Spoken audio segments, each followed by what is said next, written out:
Huy ka, mga kapobre, maayong adlaw na sad mga ka-idol. Og karon mga ka-idol, lain na sit up mga ka-idol, pero trap lang gyapon ni mga ka-idol.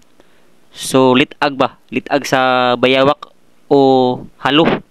So unsay tawag niyo diha mga ka-idol sa inyo ha? Og karon mga ka-idol, ana lang koy gibot sa ila na mga ka-idol, ako gi-quit ba. So ako na sing gisure mga ka-idol og mubukas bigid siya. Pero ang ilaw man mga ka-idol na say paon. So maulang nga mga ka-idol no atong paon piso sa manok. Og wala mo piso sa manok mga ka-idol. So bisag unsa mga ka-idol basta kay mapaon, pwede tinais isda, pwede pod karni o na kay karni. Basta nga paon mga ka-idol, basta manimaho, musuod ginanghawa na mga ka-idol. Kay maon na ilang ampay mga ka-idol. So ampay nila ng mga baho-baho mga ka-idol. Kay na ako no sa baho ang lami mga ka-idol. Og dihang napita mga ka-idol, ako na gid ang gitaro mga ka-idol. Ako na siyang tabong nagdahor mga ka-idol para kanang mga bangag diha di gyud siya magkasulod. Basig ana siya mukulikot ba. So mubukas na hinoon, pabor na pagsulod. So unsa man pagkakuha mga ka-idol og ning bukas na. So ato gyud na siyang paniguruhog tabon mga ka-idol. Kay para balik mga ka-idol, ato na pala siyang ukbon.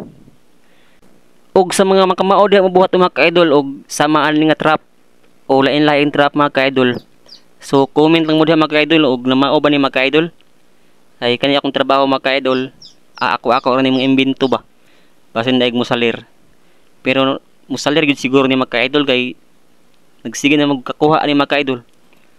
So ako na ning kon mga ka-idol mga tested ba. Og sa klase-klaseng trap mga ka-idol, di lang ni mao akong namauhan mga ka-idol, daghan pa. So makita ri pohon sa sunod mga video nako. Wa ko mga lingaw, magbuhat pa kog lain trap basta kay trap. Sa mga nag-ingon diha nga bawal ni, tinuod man na nga bawal ni, pero sa ako adri nga usar ako ka magbubukid na ako sa bukid. So ug nay makuhaan ni sudan na gini siya. So sama na ako no nga nasa bukid ra perminti kay ang among baryo diri bukid. So bukid gid ani lisod pud no og naa ka sa syudad niya manglit-ag kag ingani. So unsa may makuha nimo mga buaya.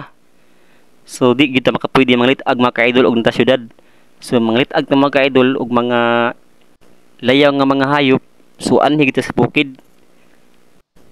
Og karon mga ka-idol no, shout out there sa akong mga solid followers diha og sa akong mga solid supporters diha.